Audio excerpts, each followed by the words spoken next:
میں نے علماء اکرام سے ملنے کا ایک سلسلہ شروع کیا ہوا ہے۔ سب سے پہلے میں ملا انجینئر محمد علی مرزا صاحب سے، پھر ملا مولانا طارق جمیل صاحب سے، پھر ملا مفتی طارق مسعود صاحب سے، پھر ملا مفتی حنیف قریشی صاحب سے، اور پھر ملا ابتسام الہی ظہیر صاحب سے، اور آج میں کراچی میں ہوں شہنشاہ حسین نقوی صاحب کے پاس۔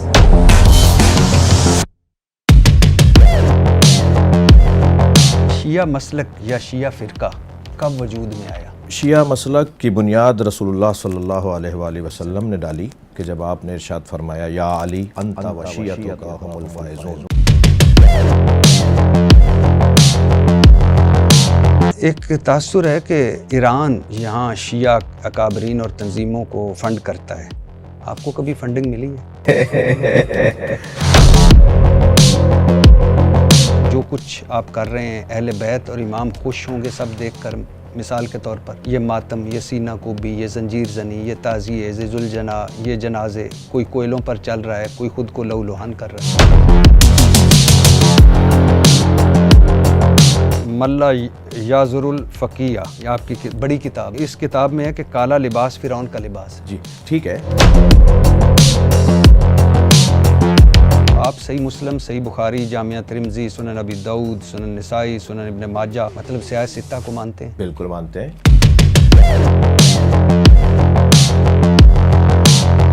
حسن اللہ یاری سے آپ لوگوں کا کیا اختلاف ہے؟ حسن اللہ یاری ایک یوٹیوبر ہیں، ان سے ہمارا اختلاف موٹا سا یہ ہے کہ وہ نہ صرف سنی شیعہ میں جھگڑا ڈلوا رہے ہیں بلکہ شیعہ شیعہ میں بھی جھگڑا ڈلوا رہے ہیں۔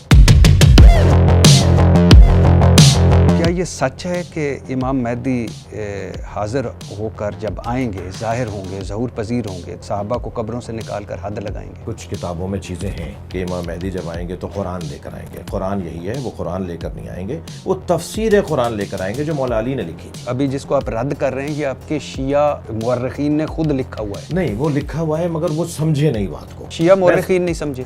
یقیناً جو غلط سمجھے گا تو غلط ہو جائے گا، تو ہم اس کے اوپر دین تو اپنا مذہب قربان تو نہیں کریں گے کسی ایک فرد کے۔ جی۔ غلط سمجھے۔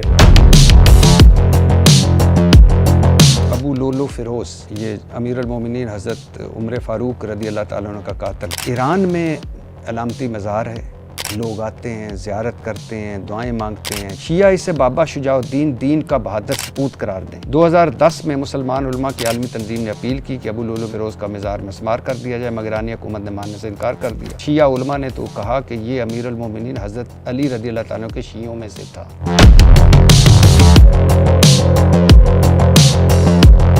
اصل اذان بھی اس میں لکھی ہوئی ہے جس میں یہ علی ولی اللہ خلیفہ بالفصل نہیں ہے۔ اللہ اکبر، اللہ اکبر، اللہ اکبر، اللہ اکبر، اشہد ان لا الہ الا اللہ، اشہد ان لا الہ الا اللہ، اشہد ان محمد رسول اللہ، اشہد ان محمد رسول اللہ، حی علی الصلاۃ، حی علی الصلاۃ، حی علی الفلاح، حی علی الفلاح، حی علی خیر العمل، حی علی خیر العمل، اللہ اکبر، اللہ اکبر، لا الہ الا اللہ۔ یہ کلمہ اذانوں میں کہنے جز کے طور پہ ہمارے علماء، ہمارے فقہاء اس کو نہیں مانتے، علامت کے طور پہ مانتے ہیں، نشانی کے طور پہ مانتے ہیں۔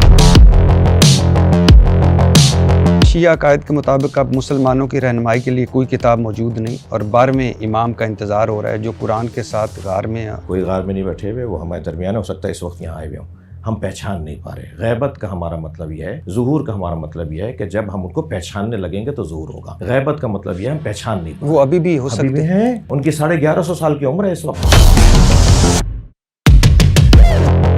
امام کس طرح نبیوں سے افضل ہو سکتے ہیں؟ یہ تو اب رسول اللہ سے پوچھیں نا، اللہ سے پوچھیں کس طرح افضل ہو سکتے ہیں، کیونکہ اللہ نے نبی جیسا قرار دیا ہے مولا علی کو۔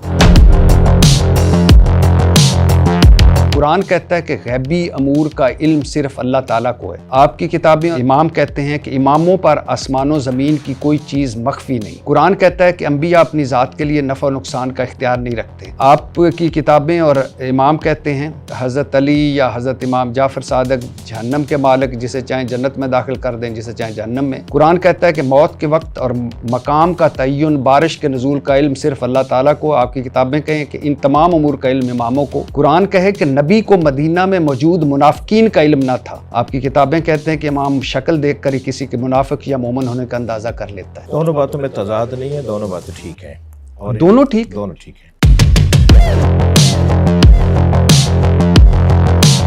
ابو عمرو بن محمد بن عمر بن عبدالعزیز کشی کی کتاب اختیار معرفت الرجال المعروف ہوئی رجال کشی میں ہے کہ امام جعفر صادق کے پاس کسی شرابی آدمی کا ذکر کیا گیا جس نے حضرت علی کی محبت میں اشعار لکھے تھے، تو امام جعفر نے فرمایا اگرچہ وہ شرابی تھا مگر علی رضی اللہ تعالیٰ سے محبت کرتا تھا، اور محب علی اگر شرابی بھی ہو تو اللہ اسے معاف کر دے گا۔ شیعہ مسلک کا بانی عبداللہ بن سبا ہے۔ نامور شیعہ مورخ ابو عمر بن عبدالعزیز الکشی اپنی کتاب میں معرفت الناقلین عن الائمۃ الصادقین رجال الکشی میں لکھتا ہے کہ عبداللہ بن سبا یہودی تھا، وہ مسلمان ہوا، حضرت علی سے رضی اللہ تعالیٰ عنہ سے اظہار محبت کرنے لگا۔ اس کا جو عقیدہ حضرت موسیٰ کے وصی یوشع بن نون کے بارے میں تھا، وہی عقیدہ حضرت علی رضی اللہ تعالیٰ عنہ سے متعلق اختیار کیا۔ یہ پہلا شخص تھا جس نے حضرت علی رضی اللہ تعالیٰ کے مخالفین کی تکفیر کی۔ اسی بنا پر شیعہ مخالفین کہتے ہیں کہ شیعہ ازم یہودیت سے ماخوذ ہے۔ ہم اس کی تردید کرتے ہیں، اس روایت کی ہم تردید کرتے ہیں، اس دعوے کی تردید کرتے ہیں کہ جس کے اندر کمزور چیزیں پائی جاتی ہیں۔ یہ آپ کا ہے سر؟ جی ہمارا ہے، ہمارا ہے۔ کتنے شیعوں نے اپنا نام یزید یا شمر رکھا ہے؟ شیعہ تو نہیں رکھیں گے، نہیں رکھیں گے، تو کیوں رکھیں گے؟ حضرت علی کے بیٹے کا نام عمر، حضرت حسن کے بیٹے کا نام عمر، حضرت زین العابدین نے اپنے بیٹے کا یہ نام، کہاں سے طے ہے کہ حضرت عمر ابن خطاب کا وہ نام ہے؟ یزید اور شمر ممنوع ہو گئے جب سے واقعہ کربلا ہوا۔ میں تو اپنے بیٹے کا نام یزید یا شمر نہیں رکھوں گا، میں شیعہ بھی نہیں ہوں، تو کیوں رکھے ان لوگوں نے اس لیے کہ ان کے نام اگر نہیں تھے نا اتنی یہ۔ بڑی ناراضگی تھی، اتنا نہیں، بڑا ان کے نام نہیں تھے نا یہ۔ متع جائز ہے بلکہ ضروری ہے۔ جواز متع کا عقیدہ نہ رکھنے والا شیعت سے خارج ہے، اور متع مجوسیہ مطلب آتش پرست، یہودیہ، نصرانیہ کی عورت سے بھی جائز ہے۔ بہت شکریہ سر، آپ سے آپ کا مل کر شکریہ۔ بہت شکریہ سر، تھینک یو، جزاک۔